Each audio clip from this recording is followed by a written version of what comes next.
Evening all. So we have some more Kicking Dust fun. Now, what we're going to do today is we're going to talk about a few topics. So slightly longer video than normal. Reason being is that we've not really spoken about how maybe Dust has been critically received. We've got some changes to the PC, Planetary Conquest mechanics, so we'll talk about them. We've got some corp stuff to talk through, because corp's ever expanding and growing. And we'll talk about some of the gang stuff and also show you some different weapons today. This is actually going to be a forge gun and flaylock video today. I've decided to hang up my shotgun just for a few rounds and try some of the other guns. I'm going to give Scrambler Rifle a go. We'll talk about some of the changes also to the TAC AR, which has obviously caused quite a bit of drama. So quite a lot to talk about. So let's get started. So in this particular map, what we've done here is obviously just get on top of here. And I think this is really just to show you some of the forge gun stuff. And I think that's probably a good segue into Dust at the moment. I think is being critically received by obviously the gaming press, if you like, and it's interesting because there's a real mix and match of reviews. So for example, we've had some quite high scores. I think 91 out of 100 was I think one of the ones that have obviously been widely reported, obviously. But I think some, you know, even I think it was IGN, they gave it something like 5 out of 10. So that's not too good. But again, it's one of those games that I think it does take a bit of effort to really understand what you're playing here. And I've always associated this game with things like Counter-Strike. Used to play Counter-Strike a lot, and it's kind of round-based. You pick your gun, you go and fight, you win an objective, and that's kind of it. And to me, that was always that was kind of what I always thought Dust would be. I think a lot of people maybe don't see the immersion here as well. I mean, one of the things that was really well received, certainly by a lot of the reviews I read, was the ability to customize and tailor your fits. And that's unique. That really is absolutely unique in the gaming kind of FPS world, where you actually have this ability to fit modules, fit, you know, enhancers, guns, suits, all these different things. And I think certainly that's probably its kind of unique selling point, or its USP. That's certainly, I think, the kind of sizzle in the stake of Dust 514, because there is that kind of ability to customize. Also, when you come to the vehicles as well, you can basically, you know, it's not just a tank. It's not like PlanetSide where you call in the same tank. And again, to be clear, PlanetSide does enable you to, you know, customize and modify, etc., but not to the degree this does. And I think really, you know, kind of underpinning all this is the fact that there is an economy in this game. No, I don't think there's an economy in any other FPS game, correct me if I'm wrong, but there really isn't, not to this level. And I think that's an important thing, but this to me gives each battle a weight. You know, in PlanetSide 2, which is, you know, in my mind perhaps a much kind of loftier scoped game, much bigger maps, a lot more vehicles, lots of different things, it's still not as good as Dust 514 because there is this sense of it doesn't really matter. And I think, you know, if you kind of think of it as almost like a, you know, a three-dimensional plane, Dust 514 has depth. PlanetSide is very nice. It's a very pretty looking book, but when you open it, you realize it's the same stuff. And that's actually why I stopped playing PlanetSide 2. Pretty much because it just became call a tank, lose tank, call a tank, lose tank, call a tank, lose tank, and whatever else fit. And it was boring because in this game you actually get quite emotionally attached. If you fit yourself an absolutely rom-stonking tank and then you lose it, you're actually getting pretty mad, you know. And I've done it myself where I've fitted out a really expensive tank or a really expensive dropship, and then some bugger has shot it on as soon as I take off, and it crashes, and I sit there and I go, oh no, that really gutted me. And I think this is something that I think gives Dust absolute immersion over any FPS out there in the market. So we'll see how many more kind of reviewers hook on to that. I think at the moment a lot of people are casually reviewing this game and they're comparing it to PlanetSide 2, they're comparing it to COD or Battlefield 3 or whatever, which obviously you have to do because they are the kind of the standard of shooters. But what I would say is they're not doing is they're not really kind of understanding maybe the economy, the severity. And that's only something you get when you invest yourself in it. You know, when you're a new player, you just think to yourself, well, I've got X number of ISK, I've got this number of skill points, play it, play it, play it. Yeah, it's all right, done. And until you play it for maybe a few more rounds where you actually think to yourself, I'm making money here, you then start to get that capitalist you know, surge through your bones, which says, I want to do better, I want to earn more money, I want to kill people, I want to get better suits. And I think that's something that really sets Dust aside from most, if not all, other FPS games. And I think Well, I think it's pretty evident that you can see the depth to which people have reviewed the game by maybe if they've cottoned on to that, and if they haven't, then it pretty much shows you that maybe they've done a very casual review. And I think it's probably fair to say there are even reviewers out there who haven't even played Dust and reviewed it.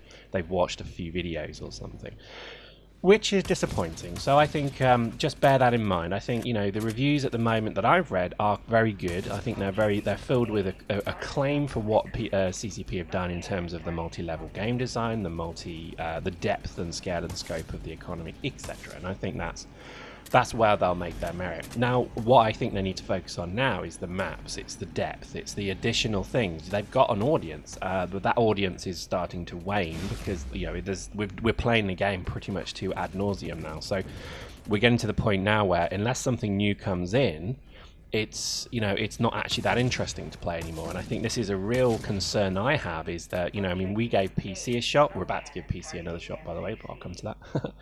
But PC to us was pretty boring, actually. It was actually just, there wasn't any kind of depth or reason or nicety to owning a district other than we own a district.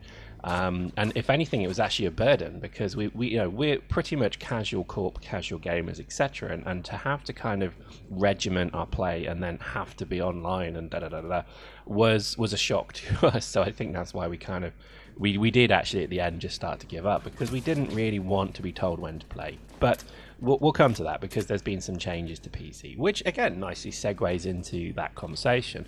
The changes to PC are pretty good. The ability now that once a district has been taken, it's actually unlocked, it's online unlocked.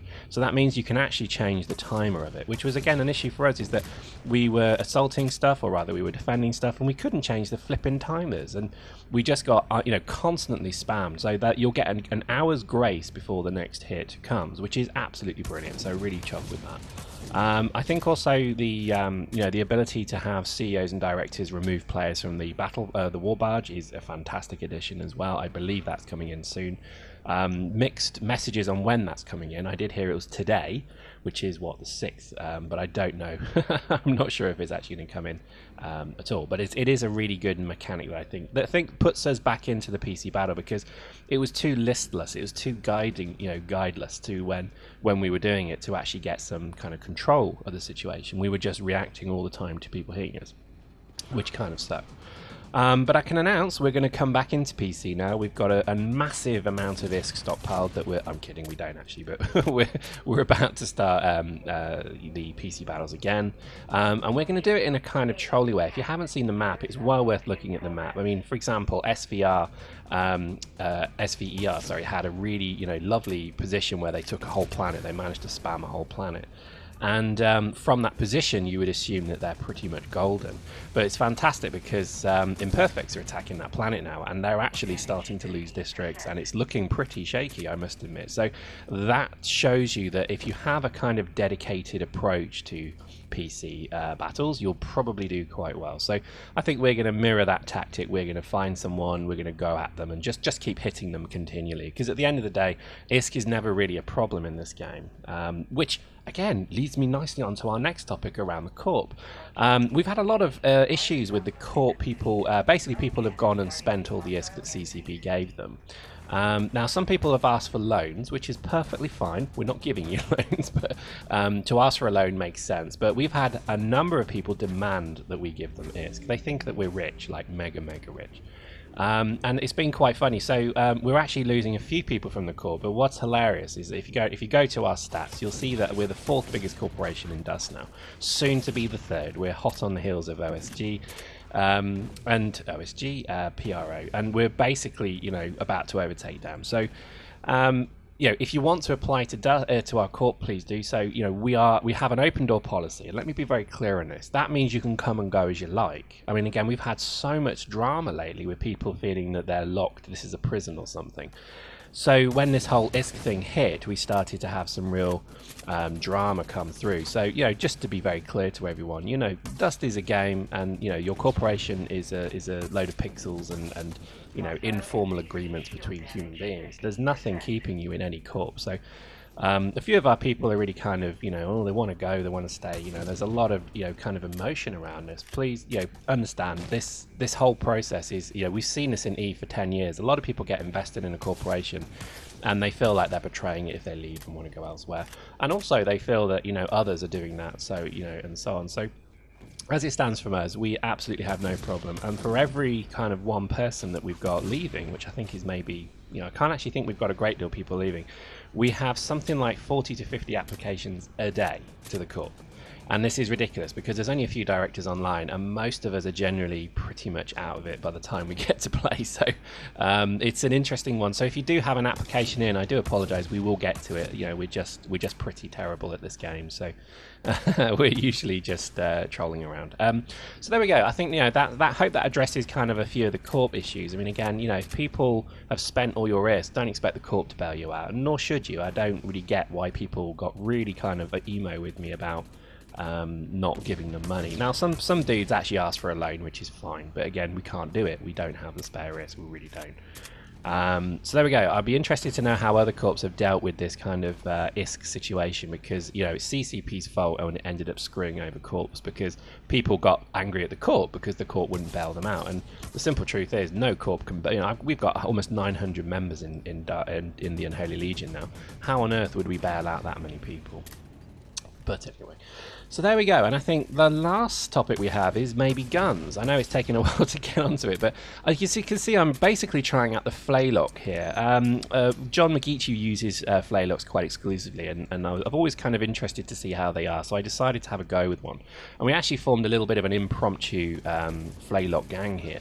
And I think my initial status on them is they're okay, but shotguns are far superior. I think, you know, all night, I mean, I maybe ran 3 or 4 battles with the Flaylock, and I would probably say they're not overpowered, they're not underpowered, they're probably quite good.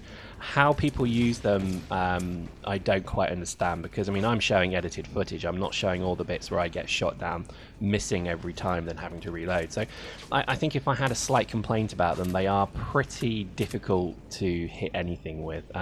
When you do hit, they're quite good, but again, I would say a shotgun's better. You know, I mean, look at that. I mean, that was a lucky shot. And then running this dude here, you know, he would be dead right now if I had a shotgun. Look at that, I'm having to reload. It's not nice. I'm having to switch to an SMG to even finish him.